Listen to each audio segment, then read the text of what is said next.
Bonjour à tous, nous voici donc dans le Carmel de Morlaix, devant la crèche que les religieuses ont réalisée. Dans ce Carmel, il y a des religieuses qui prient beaucoup, elles sont consacrées à la prière et en même temps elles travaillent bien sûr pour gagner leur vie à l'intérieur du Carmel.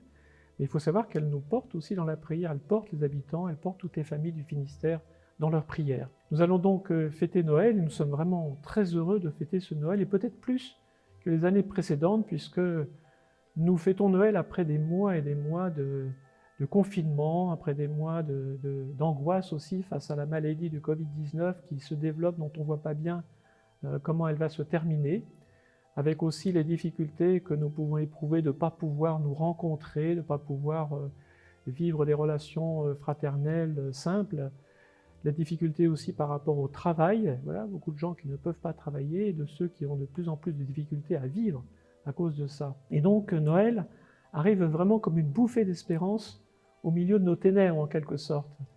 Et je voudrais insister sur le fait qu'à Noël, nous fêtons bien sûr la naissance de Jésus, il y a un petit peu plus de 2000 ans maintenant. Or le nom de Jésus veut dire « Dieu sauve ». Et c'est vrai que Dieu s'est fait homme en la personne de Jésus, il est venu justement pour nous sauver. Qu'est-ce que ça veut dire de nous sauver? Eh bien c'est d'abord de nous délivrer du mal, qui parfois est en nous, parfois est aussi en dehors de nous. C'est aussi de raviver notre foi, notre confiance en Dieu, en son amour, qui s'est donné dans cette personne de Jésus. Et aujourd'hui, Jésus est vivant, nous croyons qu'il est vivant et nous croyons qu'il nous conduit vers la vie. Donc il ravive aussi notre espérance. Être sauvé, c'est être ravivé dans l'espérance et nous avons tellement besoin aujourd'hui de retrouver l'espérance pour tenir debout, pour nous engager aussi en ce monde. Et puis il ravive aussi notre désir de ne pas nous replier sur nous-mêmes, mais au contraire, de nous tourner vers les autres, de nous mettre au service des autres, de vivre la solidarité, de vivre la fraternité. Jésus fait grandir la fraternité. Et c'est vrai que nous avons besoin aujourd'hui de développer cette fraternité. Le pape François a écrit une encyclique récemment qui s'appelle Fratelli Tutti, ça veut dire tous frères. Une très belle encyclique qui nous invite à grandir dans cet amour mutuel, dans un monde où il y a encore beaucoup trop de violence entre les personnes, entre les hommes, entre les races.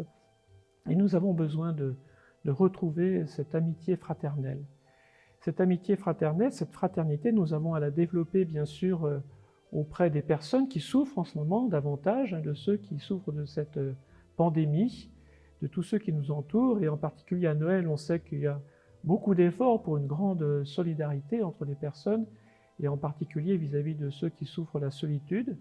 Mais aussi cette fraternité, elle est à vivre à l'intérieur de nos familles, puisque nous sommes heureux de nous retrouver, voilà, dans la limite évidemment des règles sanitaires, mais nous sommes aussi heureux, ça fait grandir aussi l'amitié et l'amour à l'intérieur de la famille. Et nous savons que parfois dans nos familles, il y a aussi des divisions, c'est pas toujours simple, et Noël est l'occasion justement de faire grandir la fraternité à l'intérieur d'une famille, et au moment où peut-être il y a des divisions, nous avons besoin de vivre le pardon, la réconciliation, et c'est une belle occasion pour le faire, en demandant au Seigneur Jésus de nous donner la grâce justement de pouvoir le faire, car quelquefois c'est bien difficile. En tous les cas, c'est un heureux, joyeux Noël que nous allons vivre, et je vous souhaite une belle fête, et aussi des belles fêtes avec l'entrée dans la nouvelle année 2021. Bon Noël et bonne fête à tous.